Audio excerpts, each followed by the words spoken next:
What can you do right now to begin to turn your life around? In this video, the first part, I'll share a conversation that I had with my friend Abhishek, who is a life coach, where we speak about the polarity of living in the head versus knowing what you want and moving towards it. Whatever you said, that's also true for me. Now you're actually paying attention. You're noticing all these small things, these little things that you mentioned, and you're appreciating it. In the second part, I'll share 3 simple things to turn your life around right now.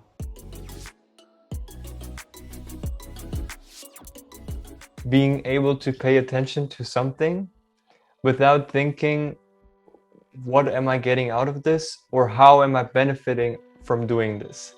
So if it's sitting in meditation, looking at a flower, could be anything else. That's something that as well came to me only when I went to the ashram, because that was the first time that I actually took the time to look at something and look at the profoundness of the small things. Before that, I was always focusing on the big desires, like having this car, owning this house. So it was always something that I saw before, and a goal, a desire attached to it. Now it was something which was already there, and I looked at it and I was like, wow, the intricacy, the beauty of this, appreciated it for what it is. It completely changed my focus in life of what it is that I desire, what it is that I truly want. Yeah.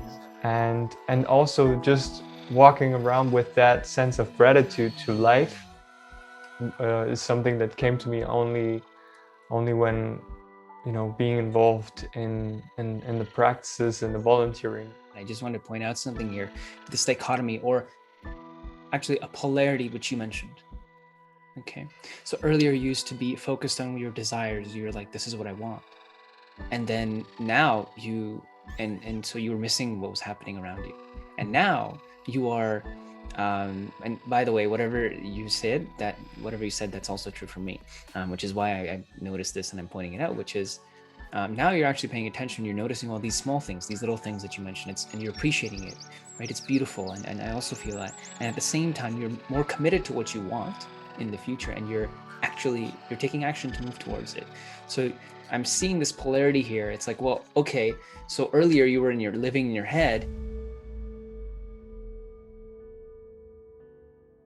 but you weren't really able to like fully move towards it. And now it's like, oh, now you're like, you know what you want, you're moving towards it, but at the same time, you're far more aware of this, like you're far more aware of being here. So it just sounds like the opposite of what should happen, right? Like it's either like you're in your head and you're like this, like a horse with blinders on, or you're just like, like a fairy enjoying whatever the present moment is. But it's not one or the other. It's not this dichotomy. It's not necessarily this polarity cannot coexist. They're not mutually exclusive. They happen together. It's not a contradiction. It's an integration of the two, which allows you to fulfill your potential. How many times have you tried to do something and then failed? Tried to do something and then failed? Not because you couldn't do it, but because you weren't committed enough.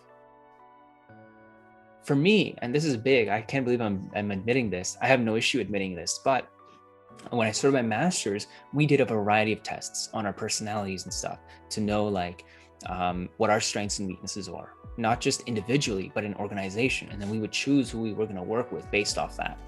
And one of my, in one of the tests, there was I don't know if you'd call it a trait, but a category, I guess, called complete finisher. And for me, that was very low.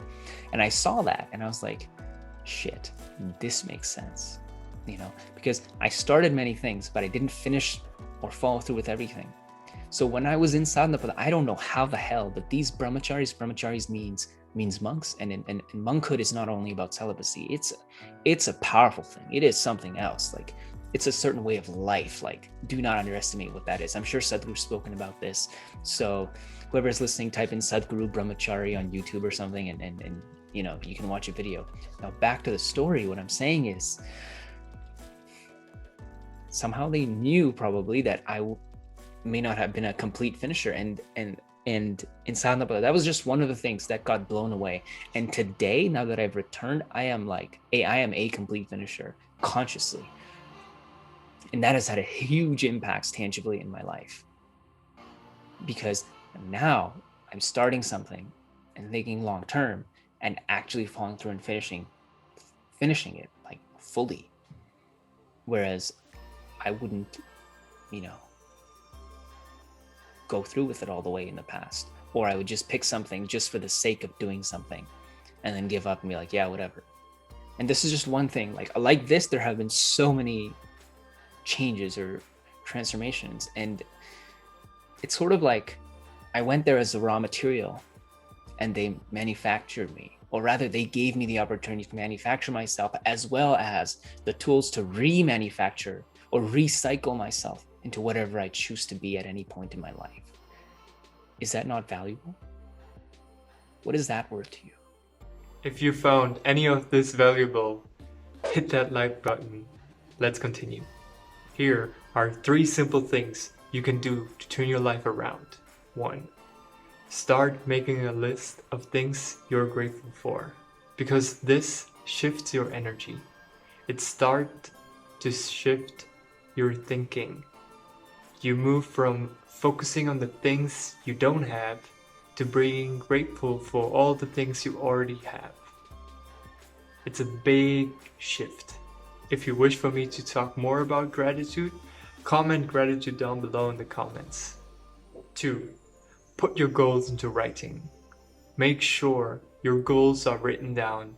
People with goals succeed because they know where they are going. This will help you stay accountable, focused, and it is the first step in completing your goal. 3. Find opportunities to help. As it said in Luke 6:38, give, and it will be given to you. For the measure you give will be the measure you get back.